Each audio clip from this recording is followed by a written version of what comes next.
Mga kwento mala-thriller ni Zaldi Boy. Sa mundong to, ang pagtakbo, hindi choice. Kailangan. May mga tao na gumigising araw-araw. Parehong lugar, parehong routine. Tapos sasabihin nila nakakapagod ang buhay.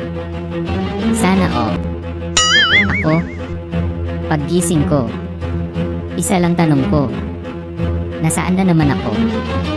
Ibang bansa, ibang oras, ibang bersyon ng sarili ko.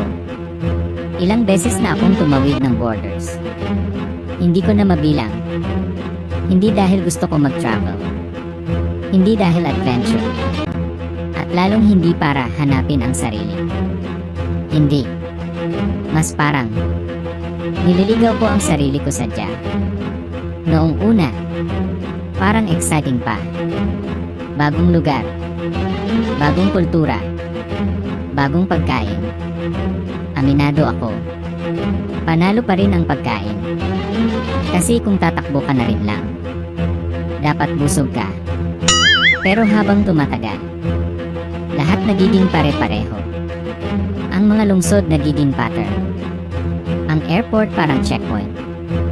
At imbes na magtanong ka ng, saan ako pupunta next? Ang iniisip mo na, saan ang pinakamabilis na exit? Anong kalsada ang walang masyadong tao? Sinasabi nila, lahat ng lugar nagiging tahanan. Basta manatili ka lang. Pero para sa akin, ang tahanan, isa lang sa mga bagay na kailangan kong iwan. Matagal na akong hindi nag-aon pa. Para saan pa? Ayusin mo lahat. Tapos alis ka rin. Kaya hindi na. Ready to go lagi. Nagpapalit ako ng pangalan. Parang panahon. Mukha. Parang maskara. Kwento. Parang hindi ko talaga buhay.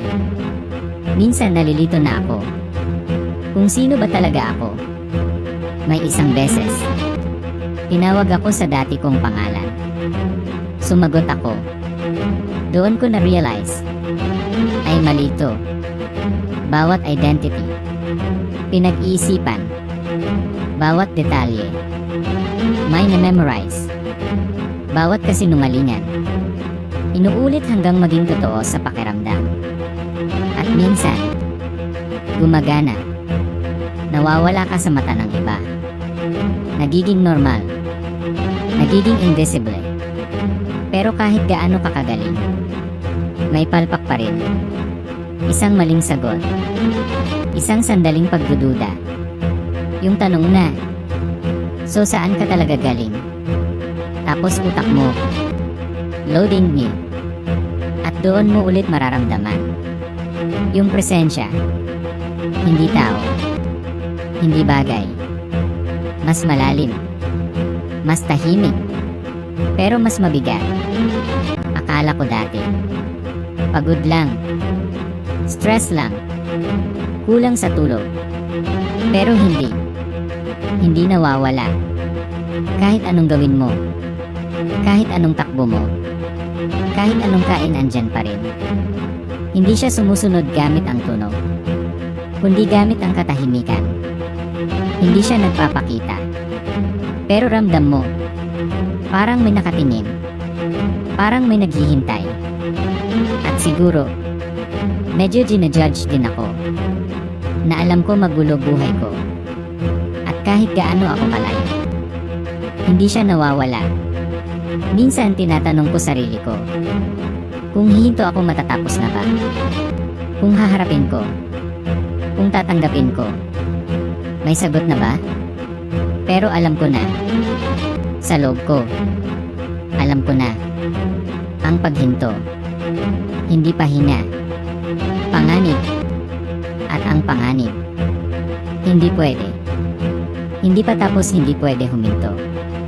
Kaya tuloy lang, kahit pagod, kahit parang ubos na, kahit hindi ko na maalala kung sino talaga ako. Tuloy, kasi kapag bumagal ako, doon siya lumalapit. May mga pagkakataon Muntik na akong tumigil.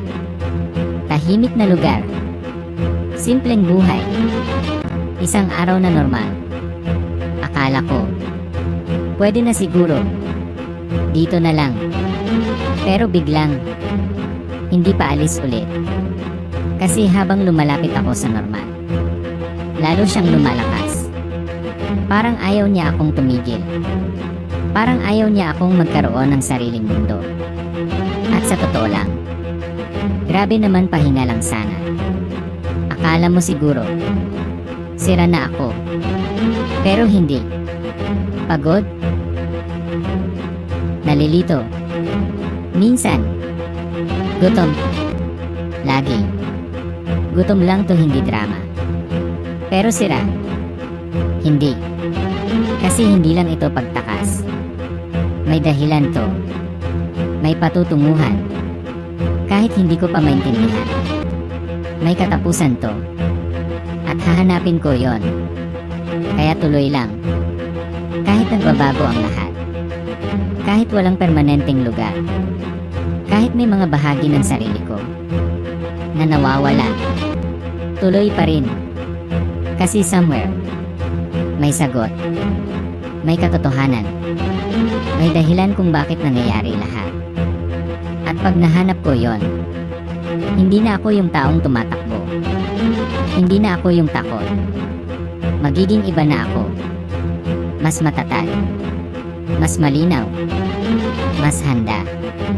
Kaya hayaan mo siyang sumunod. Hayaan mo siyang lumapit. Hayaan mo siyang habulin ako. Sa bawat bansa. Sa bawat lungsod. Sa bawat version ko. Kasi sa dulo, hindi ito kwento ng pagtakas. Ito ay kwento ng pagbabago. Ng pagiging isang tao na hindi na kayang habulin. At kapag dumating ang araw na yon, kapag nagkita na kami, hindi na ako tatakbo. Hindi na ako magtatago. Hindi na ako mawawala. Haharap ako. Hihinga.